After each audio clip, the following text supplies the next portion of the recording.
I can look after your horses if you give me a place to sleep. What the cowboy said next melted her heart. Before we begin, take a moment to comment your city. Where are you watching from tonight? And once the story is over, don't forget to rate it from 0 to 10. Now settle in and enjoy the story. Montana, late summer. The wind howled across the open prairie, dragging a trail of red dust into the fading sky. At the far edge of the horizon, the dying sun poured fire over a weathered fence line, casting long, broken shadows across the land. Boot spurs clinked against the dry boards, each step echoing like the beat of a guarded heart. A calloused hand brushed the grip of a revolver habit, born of too many lonely years in a land that trusted no one. And then he saw her, a slender figure standing by the fence, clutching the reins of a worn and hungry horse. Her face was tired, dusted with the miles behind her, yet in her eyes burned something fragile but unshaken, a spark of hope that refused to die. Her voice, trembling, broke into the wind. I can look after your horses if you give me a place to sleep. In that instant, the quiet evening shifted. What had been only wind and dust turned heavy, charged with something unspoken. Like fate itself had stepped out of the dusk to knock on the heart of a man who thought he had locked it shut forever. The valley lay deep among the dry hills, with the far-off mountains cloaked in a purple haze as the sun slipped behind them. A small town once split by a railroad now sat quiet. Nothing left but a few rusted cars on the track and a lonely saloon whose wooden door creaked with every breath of wind. Beyond it stretched the desert, endless, merciless, where the howling gusts reminded every soul that comfort was a luxury no one could expect out here. On the valley's edge stood a lonesome ranch, still as a carving of weathered wood. That ranch belonged to Jonas Mercer, a man in his 30s who made his living raising cattle and sometimes hunting buffalo for pay. Dust clung to his boots, and the wide brim of his hat shadowed a face carved by sun and loss. His eyes were sharp as a blade, yet carried the quiet weight of a man who had endured more than he ever said aloud. Jonas was bolting the barn door shut, the heavy thud of timber echoing in the hollow air. And then, faint at first, but clear enough, the sound of hoofbeats drifted from beyond the fence. He froze. Out here, in this desolate stretch, no one came unannounced. Surprise tightened into caution, and his hand slid, almost by instinct, to the worn grip of his revolver. The crimson dusk spread across the wooden boards, casting the silhouette of a stranger at the fence line. From that moment on, Jonas's solitude would never again be whole. The calm he had lived with for years cracked under the rhythm of those hoofbeats, a sound that carried both promise and threat. And somewhere in the silence of his chest, loneliness gave way to a strange, forgotten heartbeat. If you were the cowboy riding into this town, what would be the very first thing you'd do? Part 1. The Unexpected Offer. Sunset rolled over the Montana prairie, spilling streaks of fire-red light across the brittle grass. Jonas Mercer, a lonely cowboy tending his valley ranch, had just slid the bolt across the barn door when the faint sound of hoofbeats broke the silence behind him. That sound didn't belong. Out here, every noise carried weight. Jonas turned, his hand falling by instinct to the worn grip of his revolver. By the weathered fence stood a figure, a young woman, straight-backed, despite the weariness written across her face. The wind tangled her hair, and her thin hands clutched the reins of a gaunt horse, ribs pressing through its dusty coat. Jonas narrowed his eyes, watching her, like a man trained to see traps in the ordinary. But her eyes made him pause. There was no flinch, no deceit, only a raw, unwavering light, part defiance, part desperation. The wind stirred the tall grass. Her voice rose against it, trembling but steady. I can look after your horses if you'll give me a place to sleep." The words were plain, stripped of begging or pride. Yet behind them, Jonas heard the echo of too many nights spent out in the cold, too many days, walking with no promise but survival. He said nothing at first. Silence came easy to him. It was armor. It was habit. But now, silence cut sharp as a blade, pressing against the air between them. Jonas stepped closer. His boots struck the dirt heavy and slow. The woman did not move, though her eyes wavered between fear and a stubborn refusal to yield. The horse at her side breathed ragged, nostrils flaring in the last blaze of dusk. He stopped just short of the fence. That thin line of wood divided two fates. Jonas tilted his hat back, letting her see the shadowed eyes of a man worn down by loss and years of hard living. His voice came low and rough, like wind-scraping stone. "Why have you come here?" She bit her lip before answering softly. "I've passed through towns, worked stables where I could, but none of them kept me long.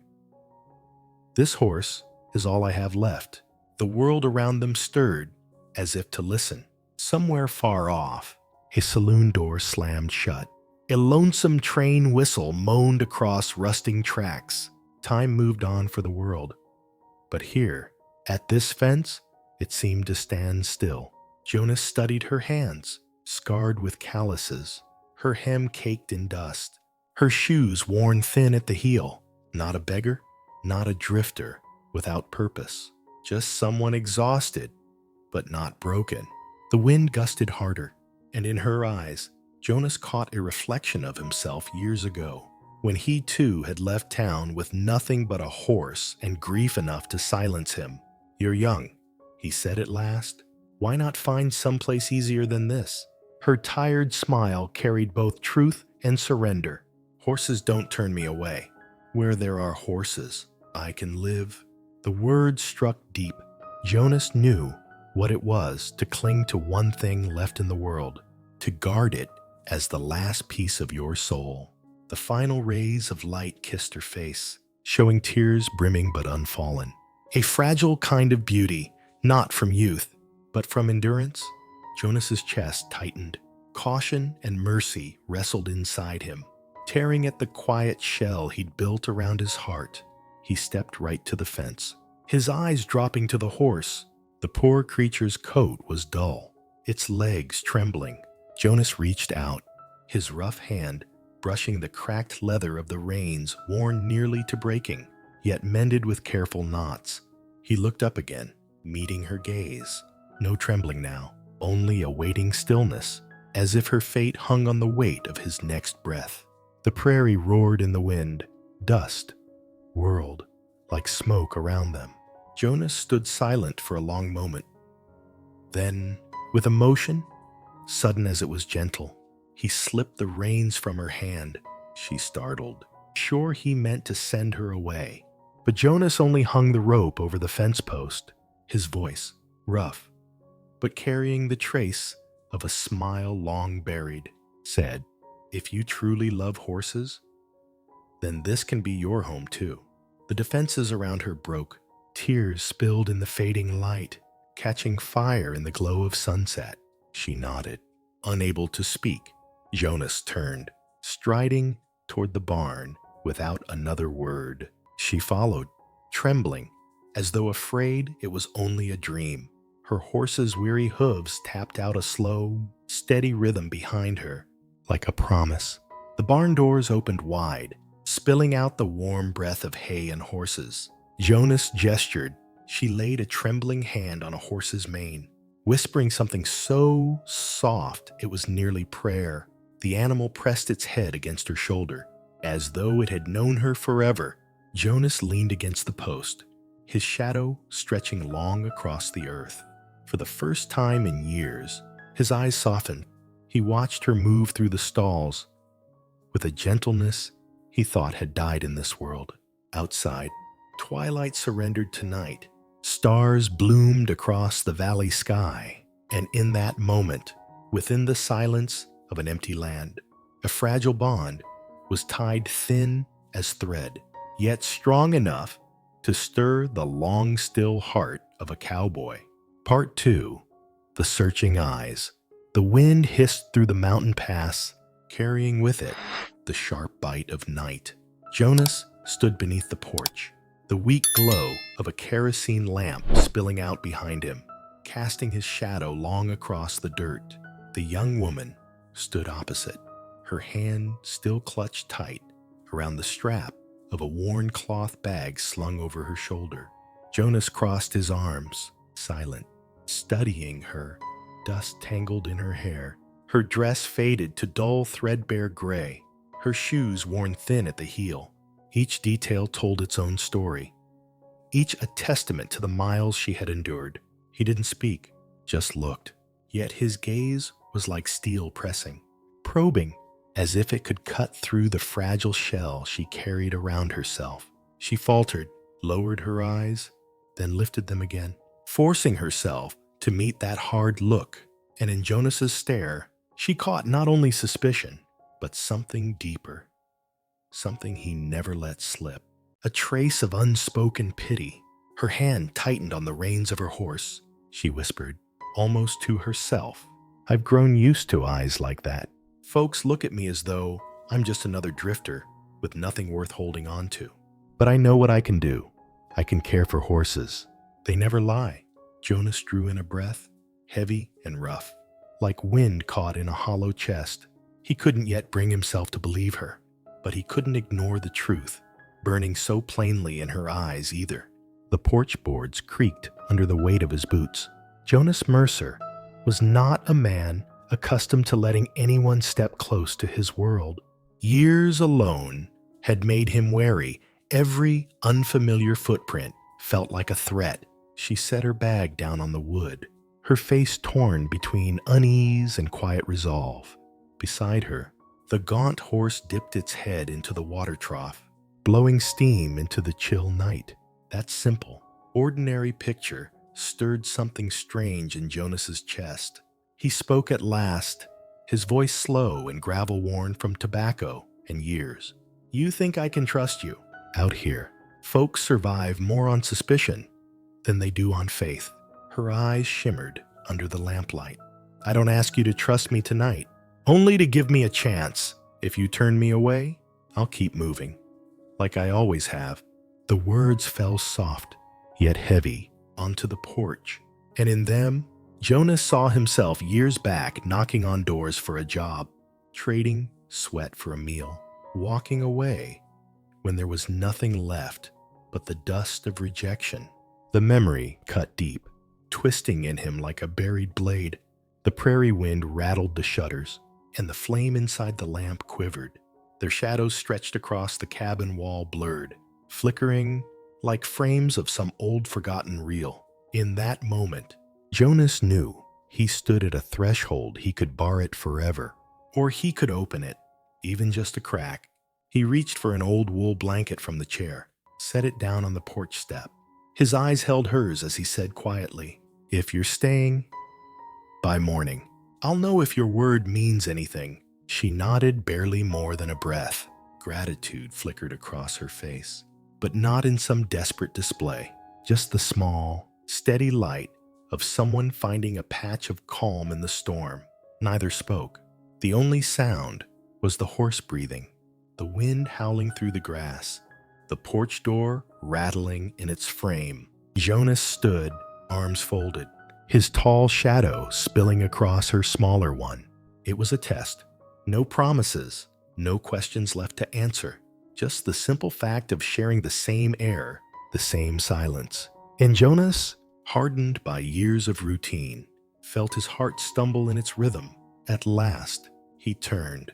Stepping back inside, she curled herself under the blanket, huddled against the night. From the crack beneath the door spilled the glow of firelight, golden and warm, a light she never thought she'd rest beneath again. Night settled fully. Stars jeweled the sky like diamonds on black velvet. A wolf's cry lifted from the far hills, blending with the restless voice of the wind.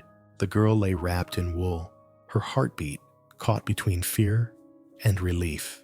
Through the window, she saw firelight flicker, catching now and then on Jonas's figure as he bent to feed the stove. Tears welled quietly as memories of shut doors, harsh voices, and endless roads returned. Only this time, she wasn't turned away. Inside, Jonas sat in silence, his gaze drifting to the small figure on the porch. And for the first time in years, he felt something he had long buried, a dangerous urge. Yes, but also a lifeline, the need to protect. The hours moved slow. Every gust of wind, every exhale of the horses told him the world was shifting because of one stranger. At dawn, when the horizon was still only a faint line of pale fire, Jonas stepped outside. She was there, still wrapped in the blanket, eyes open, holding fast to it as though it were proof she had survived the night. He studied her, long and hard. The worn face, the thin shoulders, the eyes that met his without flinching, clear, unforced, and stubbornly honest. Jonas folded his arms, walked down the steps. The horses stirred in their stalls, greeting the morning. With warm, misty breaths, the air smelled of hay and damp earth, sharp and clean. He stopped, gave the smallest of nods. He said nothing, but the nod carried the weight of a concession. He was beginning to believe, and for the first time, she smiled, not the weary smile of resignation, but something truer, hope. Part 3. The story behind. The afternoon sun had softened, leaving only a thin seam of gold along the ridge, like the last stitch sewing sky to earth. By the water trough, warm breath from the horses mingled with the scent of dry hay and rusted iron. Jonas stood in shadow, one hand resting lightly on the gate, his gaze the steady, weathered kind of a man who had watched too many sunsets to still believe in miracles. The girl sat on the wooden step, back against the post, her fingers laced together for warmth. Dust still clung to her hair, yet in her eyes there was something new, a light that only comes when a wanderer suddenly feels, against all odds, that they might have reached the right place. Her horse, ribs showing, tapped its hoof gently against the stones, drinking slow, as though savoring each drop of peace. "I was raised in stables," she whispered, her voice roughened by wind. "Heard the breath of horses before I knew my mother's lullabies. In some towns, people know each other by family names. Me, I learned to call horses by their eyes." Jonas said nothing. He only watched the way her hand settled on the animal's shoulder. Not rough, not hurried, but on the exact place where muscle and bone carried strain. His own horse across the stall twitched an ear, listening. Then she whistled, quick and low. Jonas's most stubborn chestnut lowered its head without a fight, as if she had spoken its true name. She told him of winters spent along the abandoned rail line, summers wandering between towns, sleeping in haylofts when the saloon was closed, or in caves when the cold came down from the mountains. "Anywhere I found a bridle," she said, smiling thin and sharp. "I thought I could stay." Jonas listened, and in his chest, an old wire of memory pulled tight, because once he too had been a boy, with nothing but a saddle and the road. Knocking on barn doors for a meal, far off, a lone train whistle drifted through the empty valley. It carried Jonas back to that younger self, thin, hungry, clutching tack, and asking for work. Now, here she was, laying her story before him as simply as laying a saddle across a horse's back. "I can do the work. All I ask is a roof." She spoke of Dry Creek, where sand burned underfoot, of Copper Bend, where smoke from the smelters choked every breath. Each place she worked for her keep cleaning stalls, brushing coats, checking hooves. She spoke not with grand words, but with the quiet rhythm of tasks done day after day, rising before dawn to light a fire, feeding horses before herself, cooling their necks at noon, walking the floors at night, when a horse groaned with colic, rubbing its belly with an herb-dipped rag taught by an old woman she once met along the trail. Jonas noticed the faint scar along her arm. She didn't speak of it, but he knew that was from a rein pulled hard in the mud, trying to drag a horse free. She wore it not as pride, but as the sky wears sunburn, simply because there was no other way. "What's your name?" he asked at last. She hesitated, as if the name tied her to everything she had run from. "Mara," she said. "My mother gave it. She said it sounded like grass after rain." Her voice softened when she spoke of the woman who once guided her, a gray-haired healer who taught her to read a horse's fears. The twitch of an ear, the flare of a nostril, the shifting of an eye. She slipped a small braid of horsehair into Jonas's palm, the kind carried as a talisman. "When it stays soft in your hand," she said, "the horse stays soft too. But if you pull it hard, you'll feel your own heart harden." Jonas turned the braid over in his fingers. It was warm, worn, alive. With miles traveled and nights endured, she had given him more than a token. She had placed part of her life in his hand. She told him of nights when kindness was twisted into barter, when an open door became something else. She did not linger on it, only showed the mark at her wrist. Jonas gripped the gatepost until his nails bit wood. Some truths needed no details. He handed her a strip of jerky, a crust of bread. His voice came out rough, as if even kindness had to be delivered sideways. "Here, we pay with work." That was not a promise. It was not even trust. It was simply a rule, plain as reshoeing a horse when the nails grow thin. Mara nodded, and from her satchel drew out a faded square of cloth. In the corner was stitched a crooked blue flower. "My mother's," she said. "Every place I've stayed, I've tied a single thread into the barn post, to remember I had a home there, if only for a night. If you'll allow, tonight, I'd like to tie just one." Jonas met her eyes. He thought of refusing, but to do so now would cut clean through something fragile that had only just begun to breathe. He inclined his head. "Go on." Her fingers trembled as she tied the thread. The cloth lifted in the wind, carrying with it the faint scent of sun and cheap soap.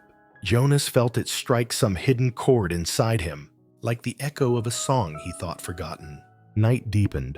Stars spilled across the valley like salt across black stone. The house creaked. The frogs sang from the marsh, and smoke from the pine fire curled upward into the rafters. Mara rolled her sleeves, working without being asked, brushing coats, massaging legs, checking worn hooves, tying leather straps with careful knots. No boasting, no waiting for praise, only the sound of labor, steady as a heartbeat. Jonas watched unseen from the doorway. He realized she had never promised to care for his horses.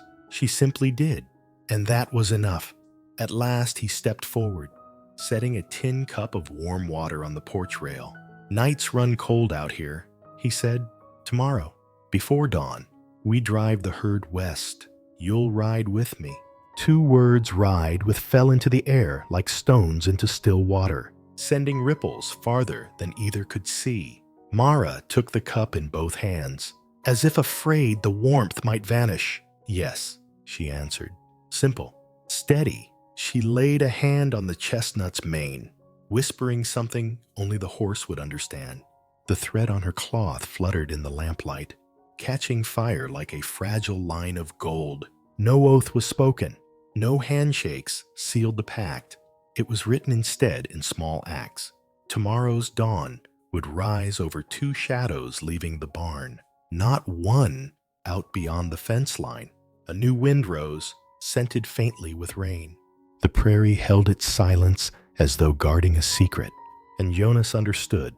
The greatest Western stories never begin with gunfire. They begin with trust, small, hard, and rare yet strong enough to turn the course of a life. Part 4. The answer that melted her heart. The barn door creaked open just enough to spill a warm stripe of lamplight onto the dust outside. Beyond it, the prairie wind stirred, sweeping grit through the dark. The last thread of sunset had vanished, leaving only a pale ember across the sky. Jonas stepped toward the girl's weary horse. The reins were frayed, the leather cracked with age. His rough hand took hold, gave a slow pull, and unbuckled the strap from its neck. The faint clink of metal broke the silence, sharp as fate itself turning a key. Mara held her breath. In her eyes, wide with fear, was the question she dared not speak. Was this the moment he cast her back to the road? But instead, Jonas lifted the reins and hung them on the fence post. Then he turned, his hard face softening. A rare smile tugged at his mouth, faint but genuine, rising from a place buried deep. If you truly love horses... His voice dropped low, gravelly. Then this is your home too. The words fell like clear water onto a desert stone, sinking into every crack, cooling every fracture. Mara's lips parted, her chest shuddered. Tears brimmed and broke, trailing down her cheeks, shining in the dim light. All the towns that had turned her away, all the nights curled alone beneath cold stars, swept away in an instant by the one thing she had prayed for, but never expected. A door left open. The chestnut gelding snorted, pressing its nose to her shoulder as if to agree. Jonas turned, leaving the stall door ajar behind him. An unspoken invitation. Mara gripped the fabric at her chest, steadying herself against the surge of hope, then stepped inside uncertain, trembling, but determined. Within the barn, the oil lamp glowed golden, catching the hay in a gentle fire of light. Mara knelt, brushing her hand across the straw, feeling warmth rise from the floor into her bones. She was no longer standing outside a fence. She belonged. Tears streamed freely now, but she did not hide them. Here, for the first time, her tears were not weakness. Jonas leaned against the post, arms folded, watching quietly. He did not speak. He simply let her weep, the way rain washes dust from the earth. Mara laid her palm against her horse's neck, whispering words too soft to catch. The animal's ears tipped forward, leaning into her touch. Jonas noticed, and in it he saw recognition. The horse had found its place, as surely as the girl had. His memory burned back to the day he first left town, with nothing but one horse and silence as his only companion. Only this time, he was not alone. "Thank you," Mara murmured, her voice broken with relief. "I don't know how to..." Jonas cut her short, rough and matter-of-fact. "Out here, folks don't give thanks with words. You care for the horses. That's enough." She nodded, brushing tears away with a dust-stained hand. A fragile smile spread, small but steady. It was not radiant, but it warmed the barn as though a spark had found its flame. The night deepened. The wind howled across the grassland. But inside the barn, the oil lamp glowed steady. Mara found an old brush on the wall and began to work through the horses' coats, slow, patient strokes, each one carrying a tenderness born of long miles and hard lessons. Jonas remained in the corner, silent, yet with every stroke of her hand, the suspicion in his eyes thinned, replaced by something harder for him to name: trust. In his world, trust was never earned with promises. It was built with action, and Mara's actions spoke louder than any oath. "Where'd you learn that?" he asked finally, his voice gravel in the hush. She did not pause, eyes fixed on the horse. "No one taught me. I just listen. Horses speak more than people think. Most folks just don't have the patience to hear them." Jonas allowed the hint of a smile. That was why he lived closer to horses than men. Now, Across from him, a stranger said the same truth out loud. For a moment, the weight on his shoulders eased, as if the old saddle he carried in his soul had been lifted. He noticed a scar along her wrist when she bent to check a hoof. "What happened there?" he asked. Her voice was quiet, but steady. "I once tried to pull a horse from the mud.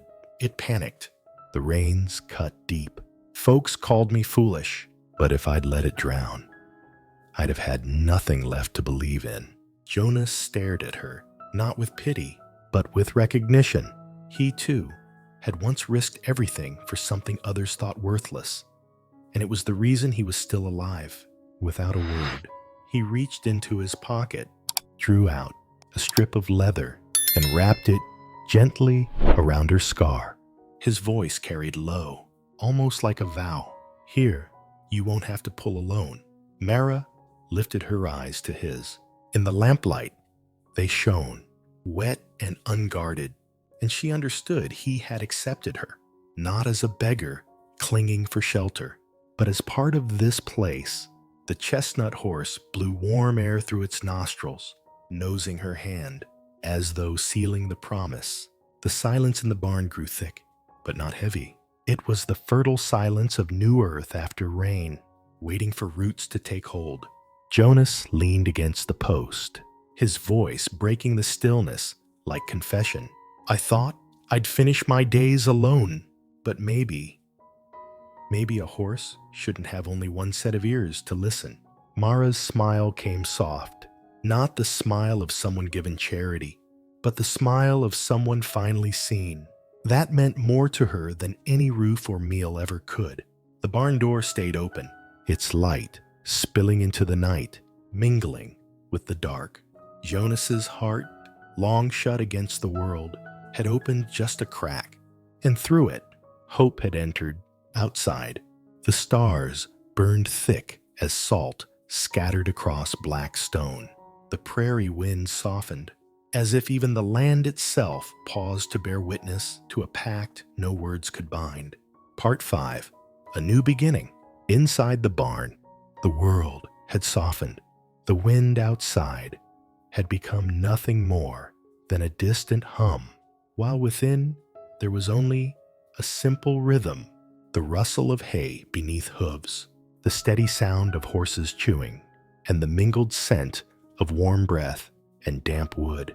Mara moved slowly down the row, a bundle of hay in her arms. She fed each horse without haste, as though she had done this her whole life. The animals lifted their heads, eyes shining in the lamplight, and pressed their muzzles into her hands. Her thin fingers stroked their backs with reverence, not ownership. Jonas leaned against a post, arms folded. His gaze had lost the sharp edge it carried at dusk. There was warmth now, though faint, though guarded. He saw the horses trust her, and against his own will, he found himself doing the same. Mara glanced back, catching his eyes. They didn't speak, but in that silent exchange, both knew something had begun, not sealed by oath, but by a quiet acceptance. When the last bundle of hay was set down, Mara brushed her hands, then knelt to check the hoof of an old gray mare. Her movements were slow. "Patient, I talk to them," she whispered. "The way you talk to friends. They listen, even if they don't answer." Jonas watched, struck by how much a hand could say. His own hands had held guns, knives, reins through storms they commanded. They restrained. Hers knew how to listen. And in that realization, Jonas felt something he thought long buried. Kindness, alive again in a stranger's touch. Mara smiled not at him, but at the herd. Yet the smile carried enough light to ease the dark corners of the barn. Jonas felt his chest grow heavy, but warm, as though a heartbeat long absent had returned. The night deepened. The lamp flickered low, but it still painted the outline of two figures, the silent cowboy in the shadows, the young woman kneeling among the horses. They didn't speak, and yet the silence was no longer heavy. It was music, the music of the West itself, wind sweeping the fields, horses breathing, hay falling in gentle rhythm. Jonas drew a long breath, and for the first time in years, it did not weigh him down. Mara looked up and caught that moment, saw that he had given her more than shelter. He had given her permission to exist fully in his world. She pressed her palm to a horse's chest, eyes closed, and Jonas wondered if, without knowing it, he was doing the same, laying his hand on the heart of his own past, asking it to rest at last.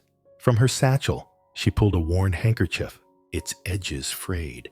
She spread it across her lap, eyes soft in the fading light. My mother used to say, "When a horse lies down beside you, it means it's forgiven the whole world." Jonas stilled. Forgiveness. The word struck him like a bell in his chest. He had lived in a land where men trusted only bullets, where survival left no room for such things. Yet here was this girl, scarred by the road, still speaking of forgiveness. As naturally as tying a saddle strap, he stepped forward and lowered himself opposite her. Their eyes met in the dim glow. No words were needed. In that silence, wounds began to knit closed. The chestnut gelding folded its legs and lay down in the straw, a rare sight, a sign of safety. Jonas's heart eased. He understood. It wasn't only the horse forgiving, it was himself. Morning crept in. A rooster crowed somewhere far off. The first gold of dawn slipped through the cracks, painting dust in the air. Mara had fallen asleep against the hay, her face softened into peace, the chestnut standing guard with its head lowered over her. Jonas leaned against the doorframe, watching. He had never seen a morning so warm. The ranch, once barren and cold, now breathed with something new. What began as a hesitant bargain at the fence had become the seed of a true beginning. He stepped outside, inhaling the crisp dawn air. The scent of hay still lingered, but there was something else now, something he had almost forgotten. Hope, the heart of a cowboy, long resigned to solitude, had found space for another. He turned back toward her, whispering as though to himself. A vow carried on the morning air. You'll be all right, and so will I. Night fell again, and the sky stretched wide, black velvet stitched with stars. The prairie wind moved gently, carrying the chorus of insects through the valley. From the cabin, lamplight glowed soft and steady through the frosted glass. Jonas stood outside, hands deep in his coat pockets, his breath curling white in the chill. His eyes lingered on the window pane. Inside, Mara slept curled by the hearth, wrapped in an old blanket. The firelight danced across her face, softening it into peace. A girl who had walked roads heavy with dust and rejection now slept like a child who had finally found her home. Jonas stood long in the cold, and in him, something shifted. He remembered her first words at the fence. "I can care for your horses if you give me a place to sleep." Back then, he thought he was only opening a barn door. Now, he knew the truth. He had opened his heart. A cowboy who had closed himself to the world now understood. When you open your door to someone, you may be opening a part of yourself. The wind swept the plains like an old song, and Jonas lifted his eyes to the stars, his chest aching yet strangely warm. He did not know what tomorrow would bring: dust storms, strangers, or the same relentless solitude. But one thing he knew: he was no longer alone. A kind word, freely given, can change two lives. Have you ever been saved by the kindness of a stranger? Share your story in the comments. And tell me this: if you were in the cowboy's boots, would you stay to protect the town or ride off into the wild? The West falls silent, but in that silence remains the truth. Even the smallest kindness can save a life, and sometimes two.